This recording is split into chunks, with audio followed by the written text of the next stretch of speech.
नमस्कार, आप देख रहे हैं सोशल स्मार्ट न्यूज में हूं आपके साथ उज्जवल कुमार। तो आए जानते हैं आज दिन भर की कुछ बड़ी अंग महत्वपूर्ण खबर। उससे पहले एक नजर सुर्खियों पर डाल लेते हैं। तो आपको बताते चले सुप्रीम कोर्ट के फैसले के वे 3 टेस्ट जिसमें हाई कोर्ट ने बिहार नगर निकाय ओबीसी आरक्षण को फेल कर दिया। तो जानेंगे। उससे पहले आपको बताते चले पटना हाई कोर्ट के नगर निकाय चुनाव ओबीसी आरक्षण फैसले पर सुशील मोदी ने कसा तंज, नीतीश कुमार को ठहराया जिम्मेदार। जानेंगे इस खबर को पूरी तरह विस्तार से। उससे पहले आपको बताते चले प्रशांत किशोर का बीजेपी को जवाब, मेहनत और बुद्धि से फीस कमाए हैं, किसी की दलाली नहीं किए हैं। तो वहीं आपको एक और बड़ी खबर बताते चले बिहार में नगर निकाय चुनाव पर ग्रहण, 10 अक्टूबर को वोटिंग संभावना नहीं, जारी हो सकता है नया कार्यक्रम। जानेंगे इस खबर को। उससे पहले आपको बताते चले अमित शाह के बिहार दौरे के बाद सीमांचल के नेता को बड़ी जिम्मेदारी, दिलीप जायसवाल बने सिक्किम के बीजेपी प्रभारी। जानेंगे। उससे पहले एक और बड़ी खबर निकल के आ रही है। आपको बताते चले दुर्गा मेला पर बेमौसम बारिश की मार हो रही है, दुकानदार, बिहार के कई हिस्सों में झमाझम बरसात। तो जानिए तमाम बड़ी अंग महत्वपूर्ण खबर इस चैनल के माध्यम से। तो चैनल पर नया चैनल सब्सक्राइब कर लीजिएगा। वीडियो को अभी तक लाइक नहीं तो वीडियो को लाइक करके बन रही है। तो आए जाते हैं सुप्रीम कोर्ट के फैसले के वे 3 टेस्ट जिसमें हाई कोर्ट ने बिहार नगर निकाय ओबीसी आरक्षण को फेल कर दिया। आपको बताते चले पटना हाई कोर्ट ने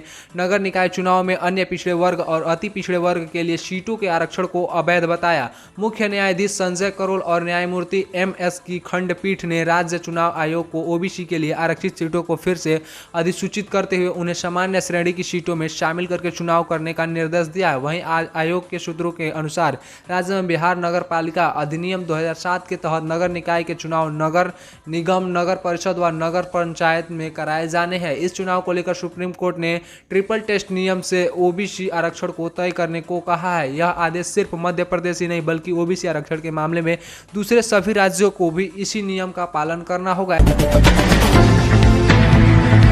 वहीं आपको बता दें और बड़ी खबर निकल के आ रही है। पटना हाईकोर्ट के नगर निकाय चुनाव ओबीसी आरक्षण फैसले पर सुशील मोदी ने कसा तंज, नीतीश कुमार को ठहराया जिम्मेदार। बिहार के पूर्व उप मुख्यमंत्री सुशील कुमार मोदी ने पटना हाईकोर्ट के फैसले पर बयान जारी करते हुए कहा कि राज्य के नगर निकाय चुनाव में अति पिछड़ों को आरक्षण न मिलने के लिए नीतीश कुमार जिम्मेदार है। ट्विटर पर पोस्ट किए गए वीडियो बयान में सुशील मोदी ने कहा कि सुप्रीम कोर्ट के आदेश के बावजूद नीतीश कुमार ने ट्रिपल टेस्ट नहीं कराया है, जिसके चलते कोर्ट ने यह फैसला दिया कि सुशील मोदी ने उपेंद्र कुशवाहा के बयान पर भी पलटवार करते हुए कहा कि नीतीश कुमार ने प्रक्रिया का पालन नहीं किया, जिसके चलते सूबे के अति पिछड़े वर्ग के लोगों को नगर निकाय चुनाव में आरक्षण का लाभ नहीं मिलेगा और इसके लिए नीतीश कुमार ही जिम्मेदार है। तो आपको बताते चले सुशील मोदी ने कहा कि सुप्रीम कोर्ट के स्पष्ट निर्देश के बिना ट्रिपल टेस्ट के आरक्षण नहीं दिया जा सकता।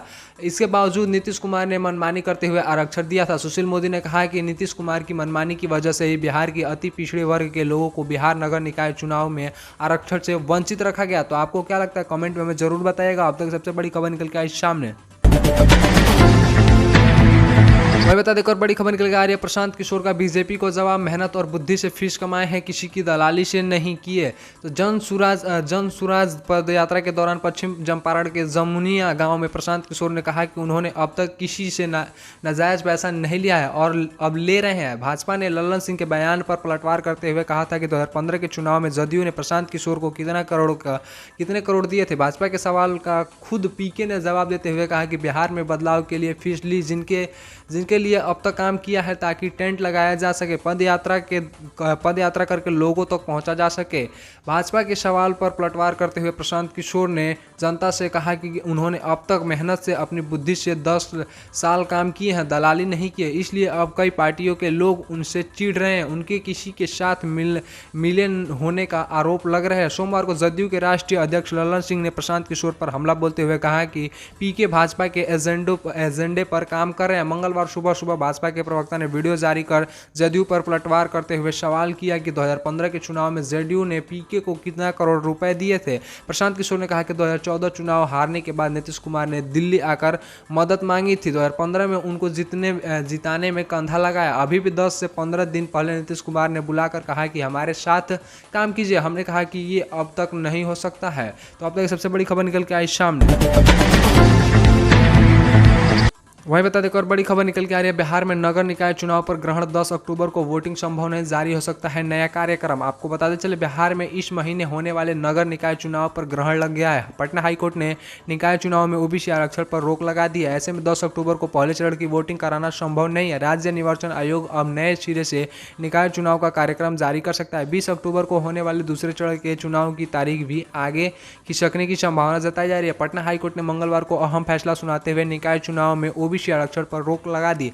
अदालत ने कहा कि सीटों को नियमों के तहत नहीं आरक्षित किया गया है, ऐसे में आरक्षित पदों को सामान्य सीट के रूप में अधिसूचित कर चुनाव कराए जाएंगे। कोर्ट ने यह भी कहा कि अगर राज्य निर्वाचन आयोग चुनाव के कार्यक्रम में परिवर्तन करने की जरूरत समझे तो कर सकता है। वहीं दूसरी ओर के राज्य निर्वाचन आयोग ने हाईकोर्ट के फैसले के बाद चुप्पी साधे रखी है। मंगलवार को कोर्ट के फैसले को लेकर आयोग कार्यालय दुर्गा पूजा की छुट्टी के बावजूद भी खुला रहा। आयोग सूत्रों ने कहा कि कोर्ट के कड़े फैसले के बाद तत्काल चुनाव की प्रक्रिया शुरू होने की संभावना कम हो गई है। तो अब तक सबसे बड़ी खबर निकल के आई सामने। वही बता दें, एक और बड़ी खबर निकल के आ रही है। अमित शाह के बिहार दौरे के बाद सीमांचल के नेता को बड़ी जिम्मेदारी, दिलीप जायसवाल बने सिक्किम के बीजेपी प्रभारी। आपको बताते चले, अमित शाह के बिहार दौरे के कुछ समय बाद ही सीमांचल के बीजेपी नेता एमएलसी दिलीप जायसवाल को सिक्किम का प्रदेश प्रभारी बनाया गया है। बीजेपी के राष्ट्रीय अध्यक्ष जेपी नड्डा ने उन्हें सिक्किम का प्रदेश प्रभारी नियुक्त किया।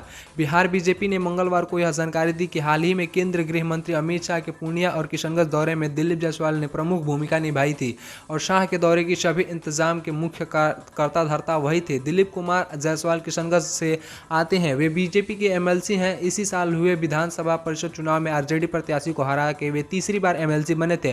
नीतीश के नेतृत्व वाली एनडीए सरकार में वे अपने उप मुख्य सचेतक और दर्जा प्राप्त राज्य मंत्री भी रहे हैं। दिलीप जायसवाल की गिनती सीमांचल के बीजेपी के एक अहम नेताओं में होती है। खास बात यह है कि वे सभी वर्गों के लोगों के साथ लेकर चलते हैं। तो अब तक सबसे बड़ी खबर निकल के आई सामने।